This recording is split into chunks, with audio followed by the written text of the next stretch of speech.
Hey guys, Nabil here. Hope everyone is doing great. So the first day of Gamescom has just finished. I just got back to my hotel and it was a very interesting day. I got to play a lot of City of the Wolves, but that's a video for another time. I also got to talk to Yasuyuki Yoda, Joshua Rutherford, and talked about had an awesome interview which I'll be working on after this video. But this video is about Terry in Street Fighter 6. I got a chance to play Terry for a while. And unfortunately we were not allowed to record anything, not even over the shoulder, not using a phone, or of course direct capture was not even available. But yeah, they were very adamant not to show any footage, which was really unfortunate because I can't share with you and I can't show you what I learned, but I'm here to share them with you because I've seen a lot of crazy things in about I would say maybe 45 minutes I played Terry today. I'll be back tomorrow again and I'm gonna try to play some more, but it's just insane. Remember, I did a video where I talked about how Capcom showed the respect and love for Terry just from the trailer we've seen yesterday, but when you start playing the game, it's even way more than that. Also, I learned a lot of things. Some of the special moves we've seen are not really special moves and more like target combos, and I'm gonna talk about those here in a second. But as usual, I would really appreciate if you leave a like because it absolutely helps the channel. Okay, so I got to play Terry Bogard, and like the level of respect and love we've seen in the trailer, multiply that by 10 when you see the actual gameplay and things that were not shown in the trailer. I'm gonna start with the first thing. When you choose Terry Bogard, like how in Street Fighter 6 every character is doing something as you are scrolling through the characters, right? Like Chun-Li sitting on that suitcase, as an homage to that famous Chun-Li artwork. Everybody's doing something. Well, Terry Bogard is actually playing on an MVS arcade, Neo Geo arcade cabinet. He's playing, you can't see what he's playing, but then on the Neo Geo it has two pictures. One of them is Savage Rain and the other one I think is Mutation Nation, if I remember correctly. But he's just playing, minding his own business, playing arcade. And again, that's an homage to Terry playing arcade Neo Geo in the Fatal Fury anime, the motion picture. But I think it was really nice. The second thing, and it's just getting better and better as you choose Terry. Like how you have the character intro in Street Fighter 6. Well, the character is actually coming into the ring. Well, when Terry comes into the ring, behind him is Andy Bogard cheering for him, tapping on his shoulder, as well as Joe Higashi cheering him on the side. And just seeing those trio, it's just amazing, man. Again, it's just the little things that they added is insane. Now, you saw the stage, right? Pow Pow Cafe 6, and I got to play on that stage, and it has way more stuff. Well, remember, there's Joe Higashi watching. There's also Blue Mary drinking a Blue Mary drink, right?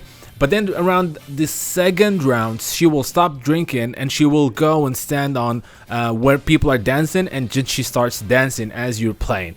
I think that's awesome. That's also insane. And then I'm going to talk about the stage and all the crazy stuff before moving to the gameplay. Okay, so as you're playing on the Pow Pow Cafe, every now and then, it happens randomly, you would see the Pichon, Duck King's ducks, walking by, Pichon and his ducklings, walking by the stage. Not only that, you get a flying Kim Capon, which is again another homage to Fatal Fury special. And Terry's stage, and even Andy's stage, where sometimes Kim Capon would just pass by flying, and they have that. You see Kim Capon, they did the 3D of Kim in Street Fighter 6, and it just passes on flying over the stage, and it's just, I was like, I can't believe they're doing this. I cannot believe they're doing this. Now let's talk about Terry. So we've seen some of the moves. So in terms of motion moves, right, or super special moves, he has the power wave, right, done with quarter circle forward. He has the burn knuckle, but the burn knuckle, there are two moves included in there. So if you do it by light punch, you don't get a burn knuckle, but you get the two hits that he had in his Fatal Fury real bout special, where he hit with the first with his front punch and then again back punch.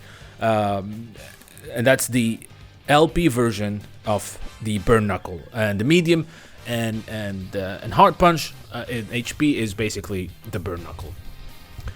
He has the crack shot, which is quarter circle back and kick. Again, similar, just depending on the intensity of the button that you press. And the rising tackle is a DP. It's not a charge like Guile, charge down then up. It's actually DP.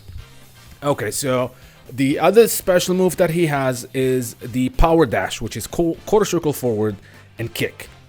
And that is about it. Now you tell me, okay, what about the power dunk? What about the other moves that we've seen? What about the oversway where he goes into the background? Well, see, all these. And what about the other one, like the kick where he hits with a low kick and then a high kick? That's also in from his Real Bout Special and Real Bout 2, I believe. Well, all these are not motion moves. They're all target combos. All right? So, for example, if you press the target combo of medium punch and then high kick, is a target combo that starts with a punch and then a kick that launches the opponent into the air, and the last kick will make Terry go into the power dunk move, the whole move. So it's a target combo and not a special move. Same thing for the oversway, where he goes in the background as an homage to the early Fatal Fury games, and that's done by MP, medium punch, and then medium kick twice. And then after that, you decide. You can either do a third kick, and then that means when he sways, when he goes into the background, he comes back with a flying kick, or a punch when he comes with a punch. So you have an option in that, and you can actually select the distance. If you keep pressing forward, he will go behind the opponent. If you don't press forward, he comes back around the same. He does not go behind him. He just goes to the oversway and then comes back and keeps his position. Does not go behind the character, right? Now, as far as the other one, as the double kick moves, that also a target combo done by it's medium punch, medium kick, and high kick, I believe. I can't remember that last one, but you get the idea. These are all, they use the target combos in a way to have all his moves intact, which is pretty awesome. Now let's talk a little bit about super moves. The power wave is not done in the traditional power wave motion, which is quarter circle back and quarter circle forward. Now it's 2 quarter circle back and punch. I know that might be controversial for Fatal Fury purists, but it works. Then his level 2 is the Are You Okay Buster Wolf, and that's 2 quarter circle forward and kick. And of course we have the final, or the level 3, which is very interesting. Now we've seen it. It looks like the animated Senpuken. It's double quarter circle forward and punch, right? But I got to see the critical art version. As you know, in Street Fighter 6, if you have low health, your level 3 has extra animation. And I was blown away. I feel so sad that I was not allowed to film this because it was insane. So he basically does what we've seen him do, right? Like the Senpuken kind of gathers the energy and then flies into a massive burnt rising tackle. But then after that, the rising tackle is so powerful, it throws the opponent away, and then he flies behind him, literally flies behind him, and does a Buster Wolf in the air that just explode everything, and then Terry falls back. It is insane. It was literally like watching Fatal Fury cross Dragon Ball Z. It's insane, but it looks so cool, man. It's like the best critical art I've seen in the game, I think, in Street Fighter 6. It's just intense, man. And again, I feel so bad that I was not allowed to film anything. I'm not sure why Capcom is doing that. I mean, the character is coming out in September, and it's kind of strange that they didn't allow us to film. I got to try a few things, but unfortunately, it was the oldest setup they had used only pad. There was no arcade sticks, so that was a bit problematic for me as well. I don't play Street Fighter or fighting games for that matter using a normal controller like a gamepad. But you know, it is what it is. I think he's fun. He's very strong. Like potential, his combo potential is huge. Is insane. The burn knuckle seems to be safe. I did some tries. The burn knuckle seems to be safe, similar to King of Fighters 15, I would guess. But in terms of trying things, it was difficult because there was no training mode. All you had is a versus mode versus a CPU that was very difficult. By the way, the CPU was not normal. I think they put the CPU on hard for some reason.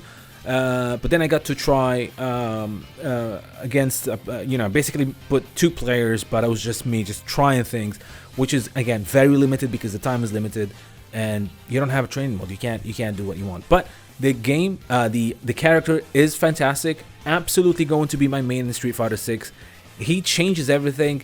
He's very strong. I cannot wait to play more. I'll be going back tomorrow again to play. Hopefully Capcom will change their mind and allow us to film tomorrow. I really hope so.